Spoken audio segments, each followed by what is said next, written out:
Wait, you need to add one of these for him. Yeah, I don't know his name. Don't do 0.5. It's. Let me go find out what his name is. Oh, go.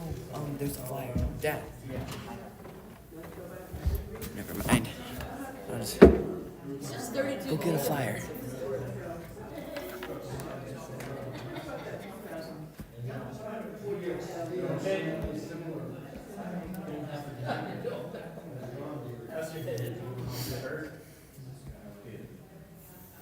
Thank you.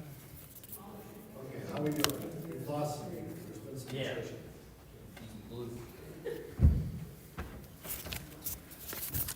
some discussion. Yeah, there are a couple. Like, yeah, we could even.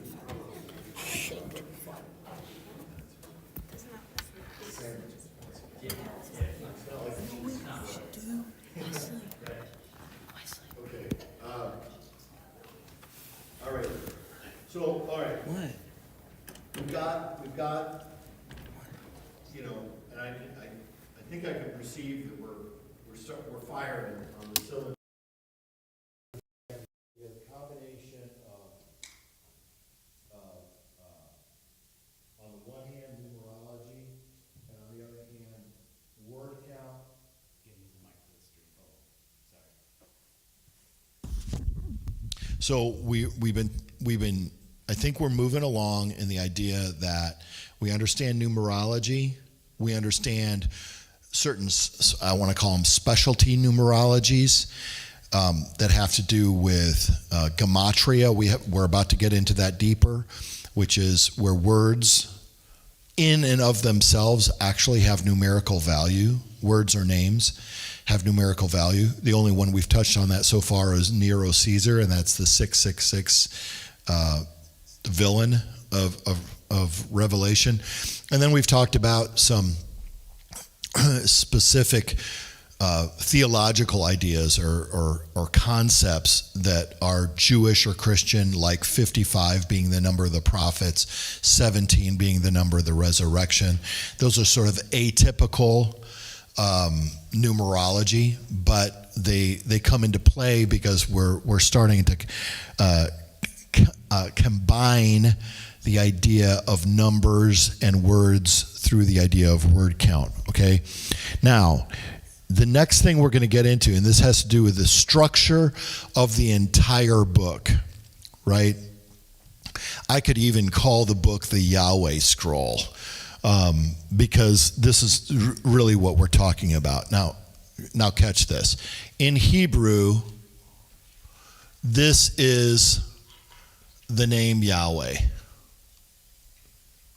Okay? That's Yahweh, spoken from right to left. Yahweh, right? Also known as the Tetragrammaton. Yahweh. Doesn't have any vowels. Vowels are inferred. Okay? From this we get the name Jehovah, right? And that's a rabbit trail I don't want to follow. This has to do with German scholars who are combining ideas and using German scholars and then English speakers reading what German scholars had imposed on the name of God. So that's where we come up with Jehovah. It's very convoluted. It's a lot safer just to say Yahweh or Yahweh. The numerical value of Yahweh in Gematria is 26. 26 is the most important number in this book. No question about it. The fingerprint of 26 is all over the book, as we're going to see. There are words or even verbal forms that occur exactly 26 times all through the book. This is the code that's hiding in the open. Okay? So what you have is, I'm naming these. Behold, the word behold, Greek is idou. Behold occurs 26 times. Fire occurs 26 times. Holy occurs 26 times. The word sea, meaning, the ocean, the sea, 26 times. Forever occurs 26 times.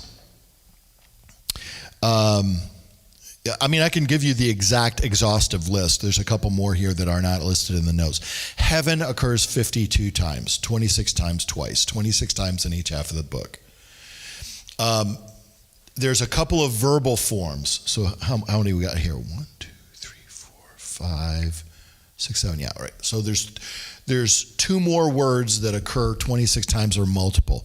One is the verb to open. Occurs 26 times. The idea of opening the scroll 26 times. And catch this. This is a subtle point. The verb to see, but specifically with John, the seer, being the subject. Okay, I'm going to repeat that. The verb to see, but with John doing the seeing. And the subtlety in the text here is remarkable because John is saying throughout the entire book, I saw, right? But even when the angel is describing to him the vision of the harlot of Babylon, the angel says, and what you saw, the hills that you saw, again, it's a different conjugation because now you go on from first person singular to third person singular, but the subject is still John. Are you following? That verbal form occurs 52 times, 26 times twice. So what you have is you have 10 occurrences of 26 in word counts.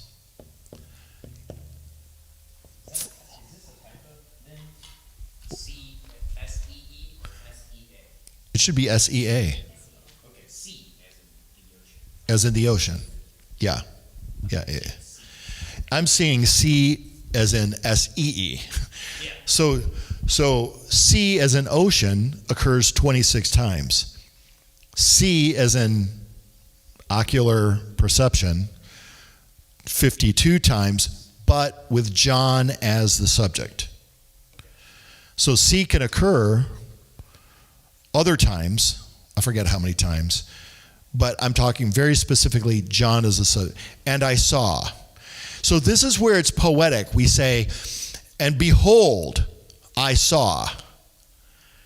When he says, behold, I saw, both of those expressions are tied to the name of Yahweh. Behold occurs 26 times. I saw occurs 52 times, 26 times twice. He does this constant throughout the book. Okay? So these things are a case of gematria. It is a Hebrew numerology based on the numbering of a name. Are you tracking? Okay?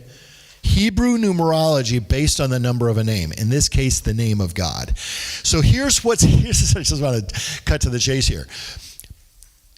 The number 666 has been used almost like a negative magic. You get, stupid yahoos who, had a few too many and got a tattoo late at night, or they think they're really they think they're a bad guy, so they got 666, tattooed on their neck and, on their arm or whatever, and then you get cheesy movies with 666, and like there's a really dumb, I never even watched a single episode of it, but I saw ads for it, 666 Park Avenue, the devil, I'm like, you guys are just, number one, you're stupid. Number two, doesn't matter after number one.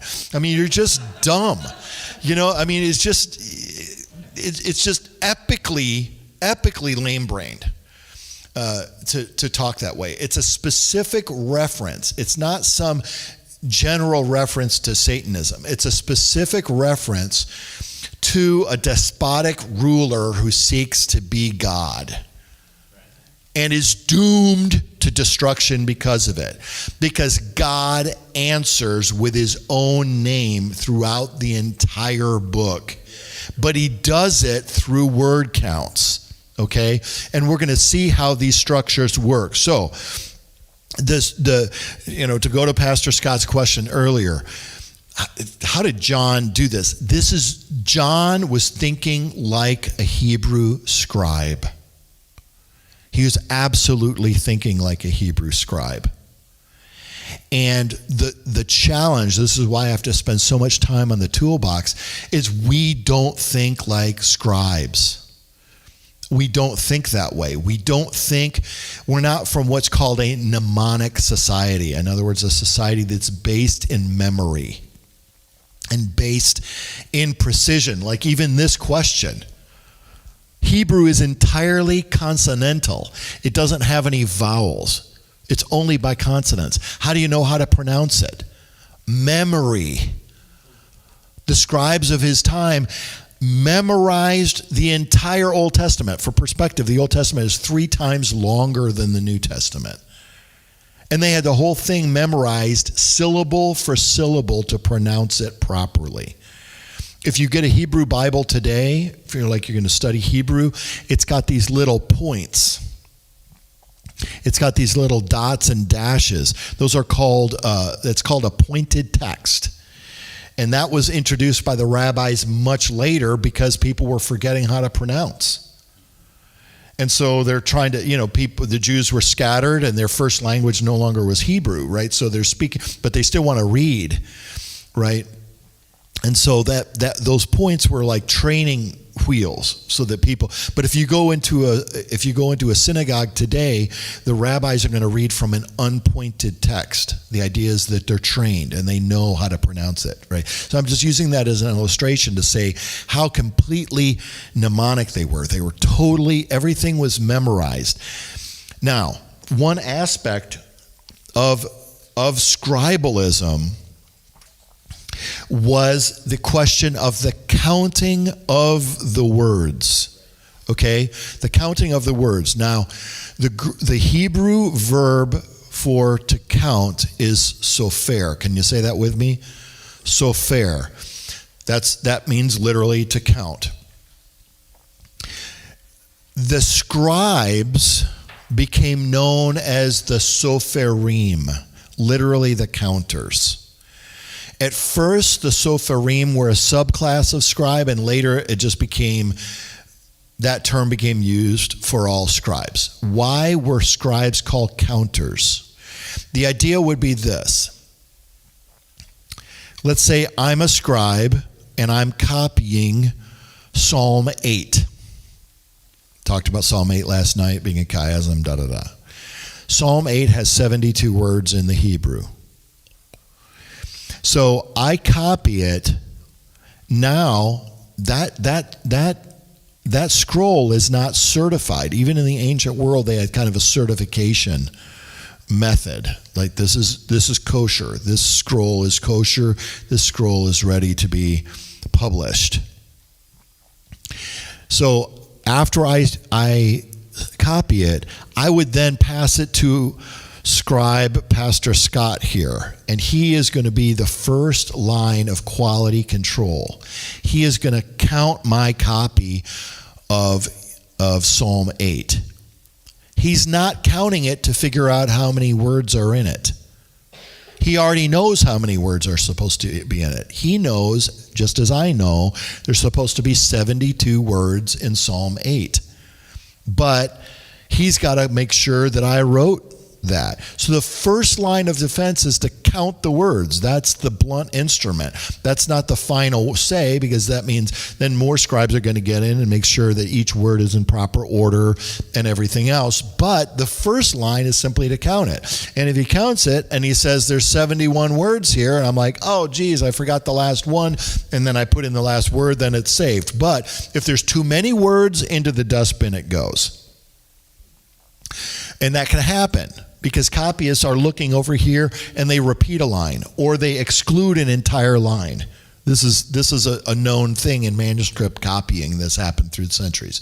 And so the sofer, plural, soferim, is somebody who is counting. Because of this, the soferim began to like any counters, they're going to simplify their work by determining blocks of counting. Just like you have a bag of pennies or something that's accumulated in a jar on your shelf or whatever. I don't know if some of you still do that. We do, and you're gonna count the coins. And so, there you are. You got a pile of pennies, 1, 2, 3, or you do it by twos, or whatever. And then all of a sudden, your grandchild, kindergartner, comes running in, screaming, and mommy, I got the, and you're like, okay, that's great, yeah, that's good. Have a cookie, and they walk away, and you're like, where was I? 1, 2. You got to start over again. So what they would do is they would do it in blocks. And the blocks that they would do it, they would determine what was known as the midpoint. You can even Google this, like,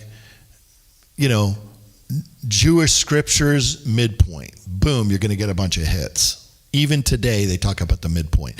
In the rabbinic writings, the rabbis determined what the midpoint of the law was. It's somewhere in Leviticus 11, I think, right? And they began to ascribe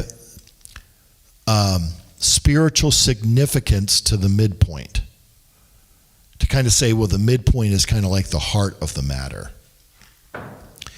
So it doesn't take much for us to begin to see that when you're combining numbers and words and the spiritual significance of the numbers of names, together with the idea that in the Jewish scribal tradition, they use numbers to parse out and parcel out the structure of a text to determine the midpoint, together with the idea of the structure I talked about last night, the chiasm. Pretty soon you're going to start to understand there's a premium on the middle point, right? That starts to be the structure that is going on. So that's really our next step that we want to step into. So I want to give you kind of a primer here.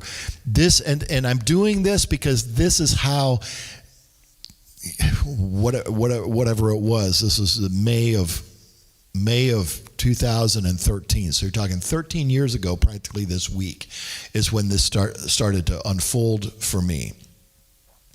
And that is, I was reading in the first chapters of the book. And this is Revelation chapters 2 through 3, right? This is supposed to be the easy to understand part of Revelation. And what you've got going on is you've got this chiastic structure that's going on. This we're just talking about a chiasm that's operating at a level of the structure of Revelation. So let's mark this. A, B, C, D, C prime, B prime, A prime. So, what is A? A is the church at Ephesus. A prime is the church at Laodicea.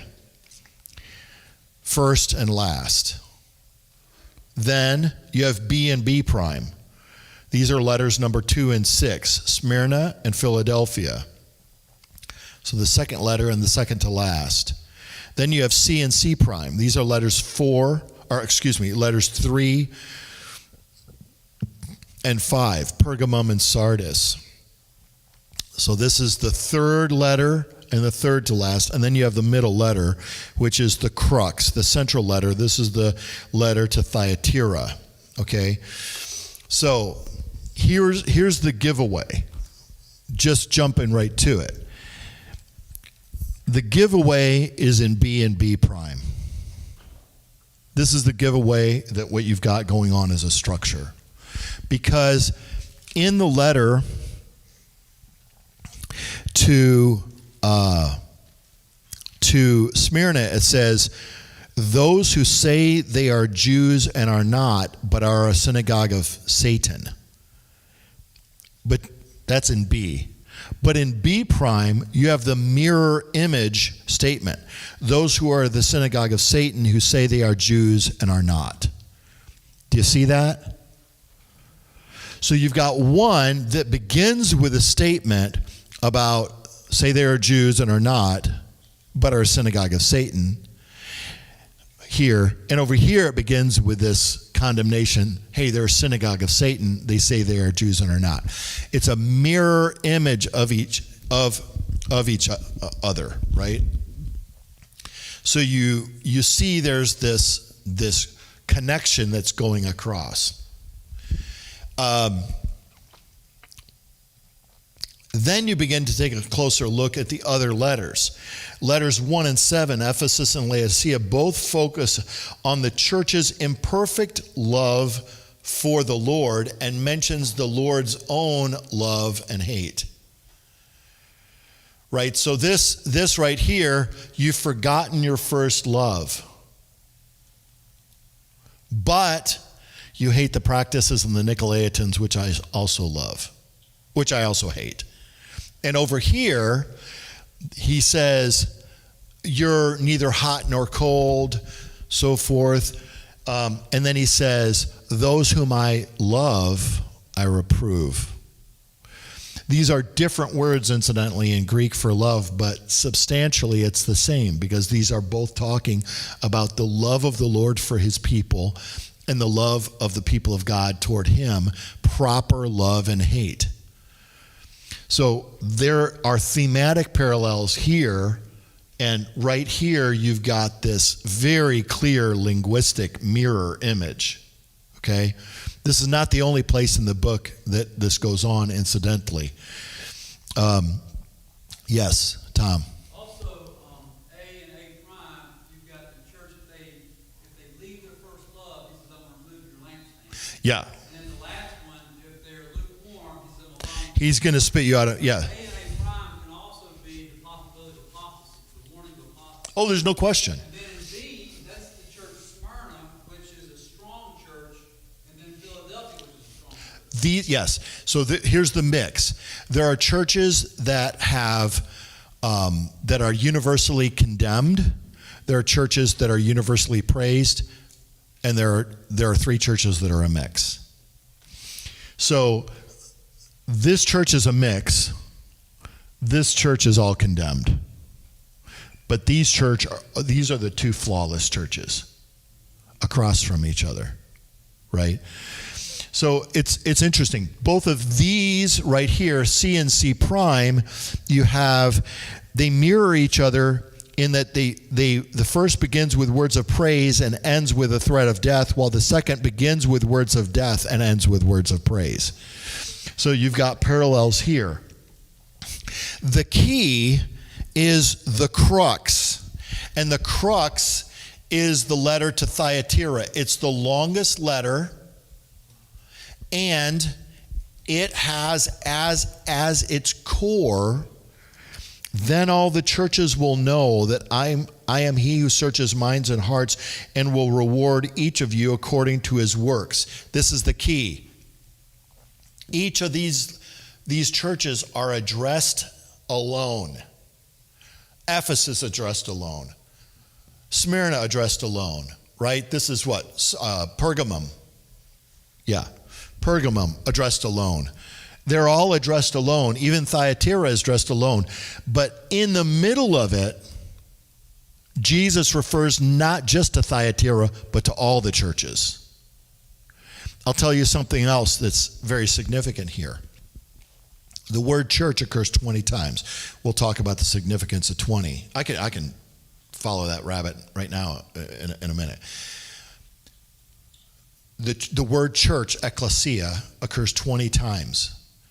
19 of those times, the church is the object of the verb.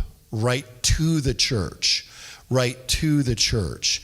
This will happen to the church. It's always the object of the verb. This is the only time that church, ecclesia, is the subject. The churches will know. It's the only time.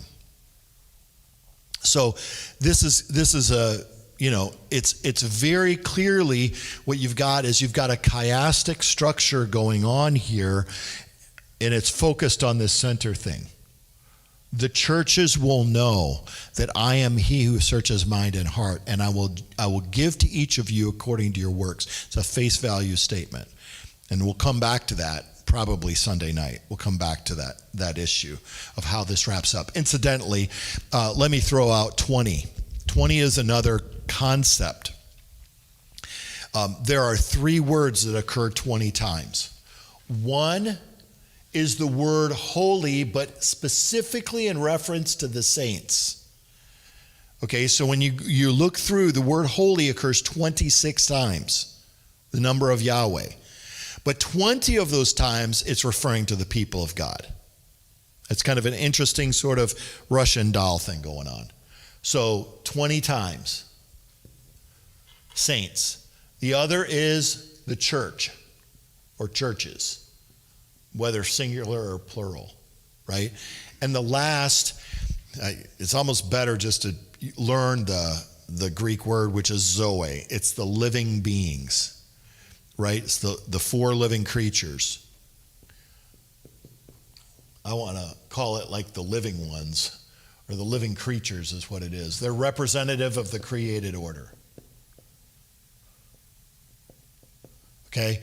These each occur 20 times. What's the significance of 20? Significance of 20 is when you read the description of Solomon's temple, the measurement of the Holy of Holies is 20 by 20 by 20. It's a cube. What is the shape of the New Jerusalem? It's cubic. Right? So the idea here is this is a reference to the Holy of Holies. And what is it? Do we live in the Holy of Holies? Or does God live within us as his temple? Both. It's the heavenly paradox. So our heaven is the Holy of Holies. And so the whole idea of the saints, the churches, the living creatures, a reference to, this is Isaiah's vision. He comes into the Holy of Holies and you have these creatures crying out, holy, holy, holy. And they're in the most holy place. And so this is why these occur each exactly 20 times, because it's another thing. Sorry, I just wanted to throw that in there as we're talking about the churches, right? So there's this discipline on the church and this